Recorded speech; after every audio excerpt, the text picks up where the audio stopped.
She had $347 in her bank account and a heart too proud to cancel. Maya stood in front of her bathroom mirror, hands trembling as she tried to apply the last traces of lipstick. She'd been stretching for 6 months.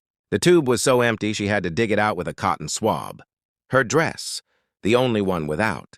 Stains or holes hung a little looser than it had a year ago. Skipping meals did that. But tonight wasn't about her empty stomach or her screaming bank account. Tonight was about hope, however foolish it seemed. Her 7-year-old daughter, Emma, appeared in the doorway, clutching her worn teddy bear. "Mommy, you look like a princess." Maya's throat tightened. If Emma only knew that this princess couldn't even afford the subway fare home. "Thank you, baby. Mrs. Chen will be here any minute to watch you." "Is this the man who's going to be my new daddy?" Emma's eyes sparkled with innocent hope that shattered Maya's heart into smaller pieces than it already was. "No, sweetheart. It's just dinner with a friend." Maya couldn't tell her daughter the truth, that her best friend, Rachel, had set her up on this blind date out of pity, that she'd agreed because Rachel promised the restaurant would be paid for, that she was so desperately lonely she'd forgotten what adult conversation felt like. The restaurant was in a part of Manhattan Maya usually avoided, the kind of neighborhood where people's shoes cost more than her monthly rent. She'd walked 43 blocks to save the subway fare, her feet screaming in her only pair of heels. By the time she arrived at Le Bernardin, sweat had ruined whatever makeup she'd managed to apply.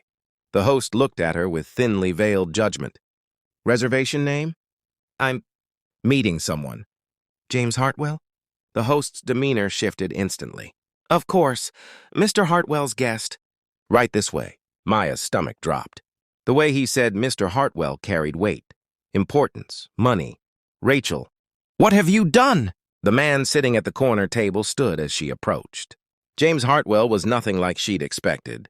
Tall, yes, with silver threading through his dark hair, but his eyes held something that caught her off guard, a deep sadness that somehow matched her own. "Maya," his voice was gentle. "Please sit." She did, trying not to think about how this chair probably cost more than her car, the car that had been repossessed 3 months ago. "Thank you for coming. Rachel speaks very highly of you." James smiled, and Maya noticed it didn't quite reach his eyes. "Rachel has a habit of exaggerating," Maya said, then immediately regretted it. Why couldn't she just play along? Why couldn't she pretend, just for one night, that she belonged in a place like this? James laughed, a real laugh.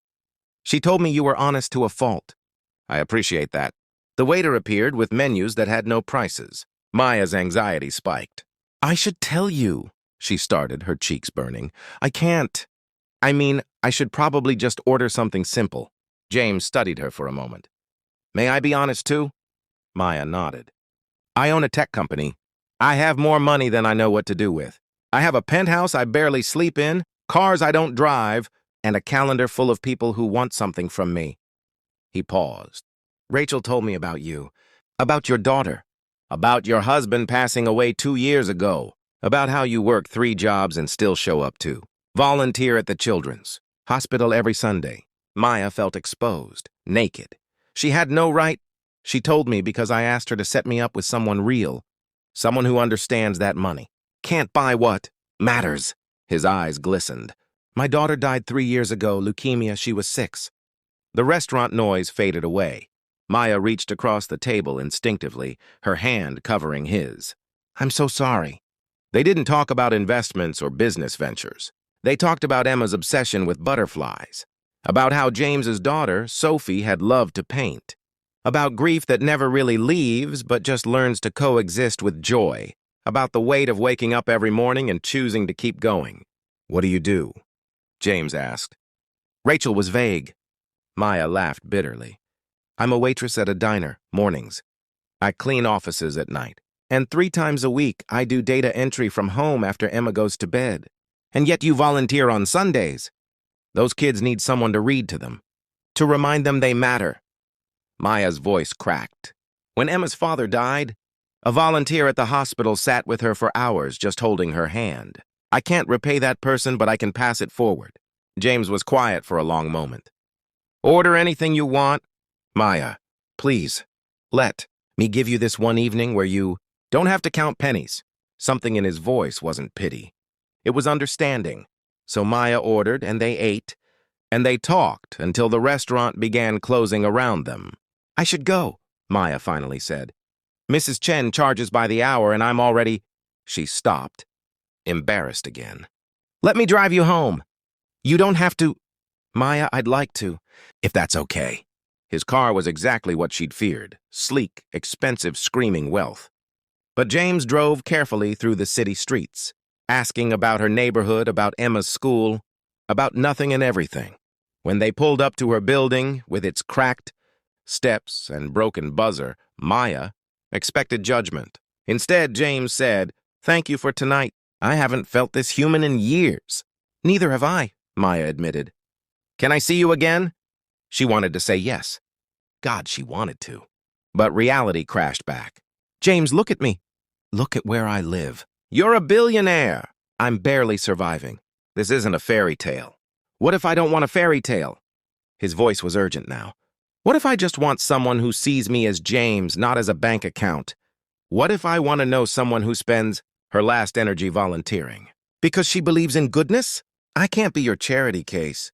And I can't be your villain just because I have money I didn't ask for. He turned to face her fully. My therapist told me I've been dead inside since Sophie passed. That I go through motions, but don't feel anything. Tonight, with you, I felt alive. Is that so wrong? Maya's eyes filled with tears. No, but I'm scared. So am I. They sat in silence, the city humming around them. Emma wants a father, Maya whispered. I can't let her get hurt. I would never hurt her. Or you. James reached for her hand. I'm not asking for promises, just a chance. Let me take you and Emma to the park this weekend. Let me try. Maya thought about Emma's face when she'd asked about a new daddy, about her own crushing loneliness, about how this man's brokenness somehow fit perfectly against her own. Okay, she breathed. One chance. 6 months later, Maya stood in a different bathroom mirror. This one was in James's penthouse, their penthouse now.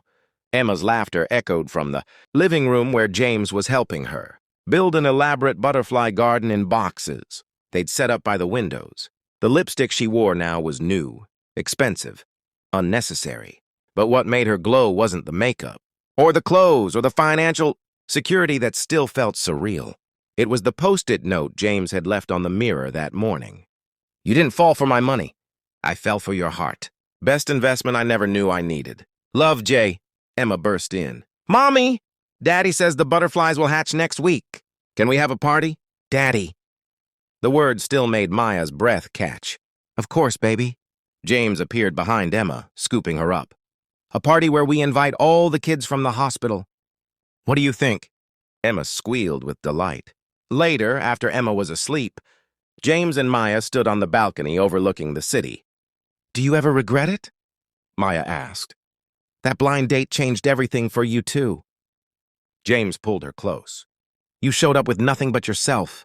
No pretense, no angle, just genuine kindness in a world that had forgotten what that looked like. He kissed her forehead. You didn't need anything from me. You just needed to be seen. And in seeing you, I found myself again. Rachel deserves a medal, Maya laughed. I offered her one.